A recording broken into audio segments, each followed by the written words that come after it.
देश दुनिया की हर छोटी बड़ी खबर देखने के लिए सब्सक्राइब करें हमारे चैनल द न्यूज एक्सप्रेस को और घंटी का बटन दबाएं। देश में आपने फैशन शो के बारे में खूब सुना होगा और कई बच्चियां आप देख रहे होंगे कि उड़ान भर रही हैं। फैशन शो के माध्यम से विदेश से लेके इंडिया में भी कई बच्चियां आगे बढ़ रही हैं। इसी बीच आज फैशन शो के बारे में हम बातचीत करने आए हुए हैं। ग्वालियर की रहने वाली हैं। मैडम का पूरा नाम जानेंगे। मैडम क्या नाम है आपका? मृणालिनी सेलर। कहाँ की रहने वाली? जी मैं मध्य प्रदेश से हूँ, ग्वालियर। फैशन शो की लाइन ही आपने क्यों चुनी? Cause it boosts your confidence. First thing, believe in yourself. Cause हमने देखा है कि हमारे समाज में बहुत सारे ब्यूटी स्टैंडर्ड्स बना रखे हैं कि आप मोटे हो, पतले हो। कॉज लड़कियों को बहुत सारे इन चीज़ों में देखा जाता है कि अरे वो मोटी है, अरे वो पतली। तो ऐसा कुछ भी नहीं है। यहाँ पर हर किसी के लिए कैटेगरी है। जैसे आपने प्लस साइज मॉडलिंग भी सुना होगा एंड लीन फिगर भी जाता है। बट डिपेंड ऑन, अगर आप पेजेंट में जाना चाहते हो तो उसके लिए you have to be fit. Okay, so अगर आप मॉडलिंग में इंटरेस्टेड हो, so I think it boost your confidence and ये आपको एक अलग पर्सनैलिटी देता है जो आपको एक नॉर्मल, एक आम लाइफस्टाइल से अलग लाइफस्टाइल देती है। So I think it is better for everyone. अगर हम चलो आप अगर लेते हैं, हम इसको एज अ प्रोफेशनल नहीं लेते हैं, सो इससे जो हम रेगुलर जो चीज़ें सीख सकते हैं वो ये है to take care of yourself. क्या वक्त था और क्या आपकी उम्र थी जब आपने सोचा कि मुझे इस लाइन को पकड़ना है? I was 16। मैंने 16 साल की उम्र से ही मॉडलिंग स्टार्ट की थी अपनी। या सबसे पहले मैंने अपने होम टाउन से स्टार्ट किया था एंड आफ्टर दैट कॉलेज। फिर उसके बाद कॉलेज गए तो वहाँ पे फैशन शोज़ करते रहते थे, बट वो हम लोग इंटर कॉलेज वगैरह करते थे। And after that national fashion shows.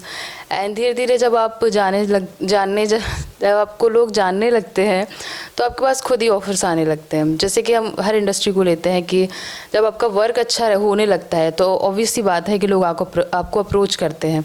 So I think it's a better way to represent yourself. तो सबसे पहले आपने मॉडलिंग में किस संस्था को पकड़ा या किस संस्था के द्वारा आप आगे बढ़े? वैसे मैं फ्रीलांसर रही हूँ तो मैं किसी एक का नाम नहीं लूँगी क्योंकि मैंने सबसे ही सीखा है। बेसिकली मेरे होम टाउन से जहाँ से मैंने इनिशिएट किया था वहाँ से काफ़ी कुछ मुझे सीखने को मिला। उसके बाद मैंने काफ़ी नेशनल फैशन शोज़ भी किए एंड पेजेंट्स भी किए। सो मेरे मेंटोर्स हमेशा अच्छे रहे हैं जिनसे मुझे काफ़ी कुछ सीखने को मिला है। तो लगभग कितनी ईयर्स आपको हो गए? मुझे आई थिंक 7 years। हाँ, it's a very long time, but journey काफ़ी अच्छी रही है और बहुत कुछ सीखा है, बहुत एक्सपीरियंस है। सो अगर मुझे आगे चल के, मैंने सोचा है कि मैं और यंग गर्ल्स को भी गाइड करूँगी। जैसे अगर अपना एजेंसी, अपना मॉडलिंग कोचिंग में स्टार्ट करती हूँ तो मैं बहुत अच्छे से गाइड करना चाहूँगी। अपना सपना है जी, आगे फ्यूचर जनरेशन जो है उसको मैं बहुत अच्छे से तैयार करना चाहूँगी कि वो कैसे अपने आप को सेटल अप कर सकते हैं। इसके साथ आप और क्या करते हैं? I am an interior designer also and मेरा खुद का ऑफिस है MD इंटीरियर्स एंड मेंटोर्स। जी, एंड साथ लाइन में आपको फैमिली का कितना सपोर्ट मिला और सबसे ज़्यादा फैमिली में या बाहर से किसका सबसे ज़्यादा सपोर्ट? फैमिली में अगर बात करें तो मेरे मम्मी और पापा दोनों ही वर्किंग हैं। सो वो हमें कभी भी किसी चीज़ के लिए नहीं रुकते। वो हमेशा कहते हैं कि तुम जाओ। मेरे फादर की एक लाइन है कि बोल्ड बनो, अपना काम खुद करना। तो उन्होंने ही हमको बाहर भेजा। कह सकते हैं कि वही हमेशा से फोर्स करते थे कि तुम्हें ये करना चाहिए, बाकी सारी चीज़ों में भी एक्सपर्ट होना चाहिए। तो जैसे मैं मल्टीटास्किंग भी करती रही हूँ क्योंकि बचपन से मम्मी पापा दोनों थे जॉब में। सो सब कुछ मुझे मैनेज करना पड़ता था। सो काफ़ी रिस्पॉन्सिबिलिटीज़ भी होती हैं। तो धीरे धीरे आप समझदार हो जाते हैं।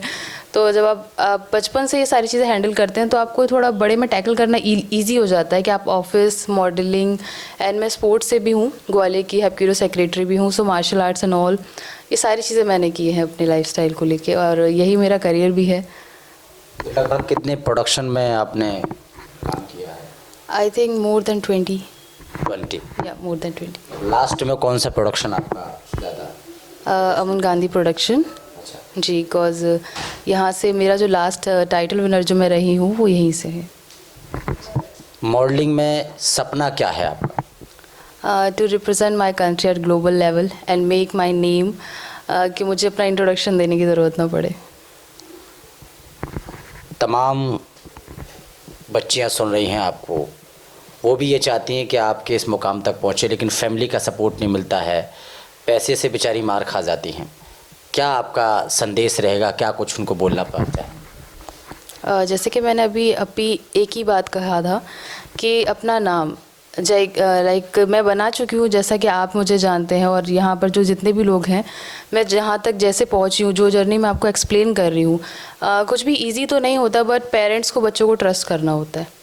You have to trust your, because आपसे अच्छा आपके बच्चों को कोई नहीं समझ सकता। पेरेंट्स को अगर मैं एक मैसेज देना चाहूँ, अगर आप चाहेंगे तो वो कुछ भी कर सकते हैं, आप ही उनको उठा सकते हैं और आप ही उनको गिरा सकते हैं। अगर आप उनको मेंटली कभी सपोर्ट नहीं करेंगे, फाइनेंशियली कर देते हैं कभी पेरेंट्स, मेंटली अगर नहीं करेंगे तो वो उस चीज़ को वैसे नहीं कर पाएंगे जैसे वो कर सकते हैं, वो अपना बेस्ट नहीं दे पाएंगे। अगर उनके पीछे कोई सपोर्ट होगा, उन्हें लगेगा कि अगर हम गिरे तो हमें संभालने वाले हैं हमारे साथ। अगर उनको पहले ही अगर आप ये बोल दोगे कि तुमसे तो कुछ होने ही वाला नहीं है, तो उनसे सच में ही कुछ नहीं होने वाला, वो नहीं कर पाएंगे। बिकॉज उनको अगर आप मेंटल स्ट्रेंथ देते हो तो ये बहुत बड़ा पावर पॉइंट और बहुत ही बड़ा प्लस पॉइंट है उनके लिए।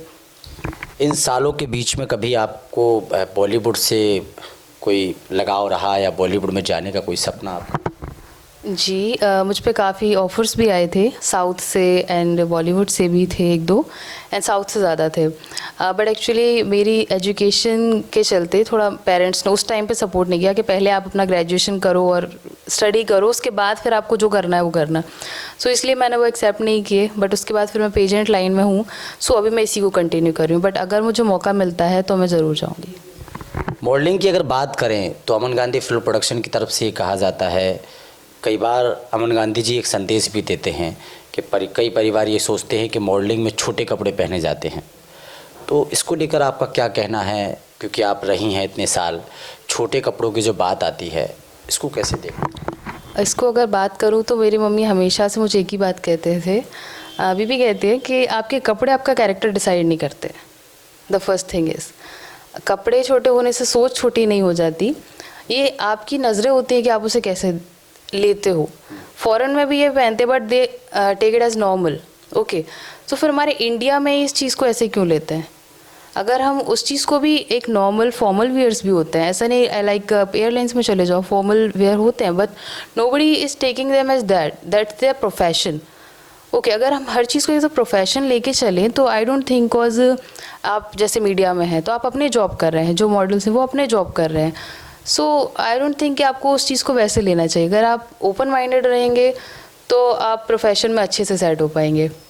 अब आगे की तैयारी क्या है आपकी? और ग्वालियर वासी भी आपको देख रहे हैं, देशवासी भी आपको देख रहे हैं, क्या संदेश रहेगा? मैं सबको यही संदेश देना चाहूँगी कि believe in your self. The first thing is, शुरुआत में मे भी लोग आपको सपोर्ट ना करें, हो सकता है बहुत सारे अप डाउन्स भी होंगे, हमेशा तो लाइफ अच्छी नहीं चल सकती, किसी की भी नहीं चलती, कोई बड़े से बड़ा स्टार हो, सबकी लाइफ में थोड़ा बहुत अप डाउन्स तो रहते हैं। सो सब चीज़ को बैलेंस करना सीखें। अगर आप बैलेंस नहीं करेंगे तो कहीं ना कहीं कुछ भारी हो जाएगा, बिगड़ जाएगा। So you have to take care of your mental health, physical health, and अपनी फैमिली को खुश रखो, so they will support you और आप बहुत आगे जाओगे। आपकी क्या तैयारी है आगे के लिए? आगे के लिए अभी मैंने जो सोचा है, पहले मैं अपने मॉडलिंग करियर पर फोकस करूँगी और साथ ही साथ एक्टिंग में भी जाऊँगी। सो अगर बॉलीवुड से कोई ऑफ़र आता है तो मैं उसको बिल्कुल आगे जाऊँगी, उसमें उसे एक्सेप्ट करूँगी और उस पर मेहनत भी करूँगी अपनी एक्टिंग स्किल्स पे। एंड जो मेरे मेंटोर हैं अभी, जो डॉक्टर महेश यादव जी जो है, इनको भी मैं थैंक यू बोलना चाहूँगी इस चीज़ के लिए, यहाँ तक पहुँचाने के। Thank you. तो ग्वालियर की रहने वाली हैं और तमाम लोगों को संदेश भी दिया है और कहीं ना कहीं सपना जो है वो भी इन्होंने बताया है। आजकल की बच्चियों को हम लोग भी देखते हैं, कई फैशन शो, कई जगह हम लोग जाते हैं, मॉडलिंग में जाते हैं, तो वहाँ पर भी कई बच्चों के एक सपने होते हैं। उनका ये कहना होता है कि परिवार का सपोर्ट नहीं मिलता है, बाहर के लोगों का सपोर्ट नहीं मिलता है, और कई लोग कपड़ों पर भी कंटेंट बनाते हैं, कपड़ों पर भी कई कमेंट्स करते हैं कि मॉडलिंग में छोटे कपड़े पहनाए जाते हैं, लेकिन ऐसा कुछ नहीं है। अमन गांधी फिल्म प्रोडक्शन की इन्होंने जो बात की है, लास्ट में एक संदेश भी दिया है, थैंक यू भी अमन गांधी जी को बोला है। तो इनकी भी हम हमेशा एक तस्वीर दिखाते रहते हैं जब भी इनका फैशन शो होता है, कार्यक्रम होता है, और तमाम पूरे देश से बच्चियाँ आती हैं, अपनी अपनी प्रतियोगिता दिखाती हैं। तो उन लोगों के लिए भी एक संदेश ये लोग देते हैं कि छोटे कपड़े महत्व नहीं रखते हैं, लोगों की सोच महत्व रखती है और अपने काम पर लोगों को फोकस करना चाहिए, बच्चियों को फोकस करना चाहिए, तभी हम आगे बढ़ सकते हैं। सपना बॉलीवुड में जाने का है, सपना है और बॉलीवुड से किसी का ऑफ़र आए ये भी इंतज़ार कर रही हैं मैडम। अब देखना ये है कि आने वाले वक्त में कब बॉलीवुड में ये जाएंगी और इस प्लेटफॉर्म को ये लेके चल रही हैं, तो आने वाले वक्त में ये कहाँ पहुँचने वाली हैं। कैमरामैन सुमित ठाकुर के साथ ब्रजेश कुमार, दिल्ली। स्वाद का राजा रेगानी मसाला, खाने में चाहिए स्वाद तो रेगानी मसालों का ले साथ। गुरुग्राम का प्रसिद्ध रेगानी मसाला बनता जा रहा है देश का प्रसिद्ध मसाला। तरह तरह के व्यंजनों में अगर मिलेगा रेगानी मसाले का जायका तो खाने में आ जाएगा स्वाद। लाजवाब स्वाद के लिए आज ही अपने किचन में लाएं रेगानी मसाले। क्या आपने रेगानी मसाले अभी ट्राई किए हैं? अगर नहीं किए तो एक बार जरूर करें। एक बार खाएंगे, बार बार मंगवाएंगे। 100% शुद्धता के साथ पूरी तरह से प्राकृतिक संसाधनों से निर्मित रेगानी मसाला पाउडर सिर्फ और सिर्फ आपके लिए उपलब्ध है अमेज़न, फ्लिपकार्ट जैसे ऑनलाइन प्लेटफॉर्म पर।